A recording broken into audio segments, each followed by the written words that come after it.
Welcome to Disney This Day. I'm Egon Bonkers, and on this day in 2010, Disney's California Adventure Park was renamed to Disney California Adventure about 9 years after it opened to the public.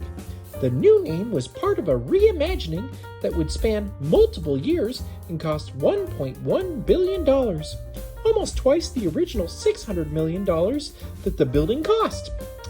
The new theme aimed to capture the elegance and romanticism of California. Idealized historical settings replaced many of the parodied and comical takes of the state. And it's hard to believe, but this change started happening 15 years ago.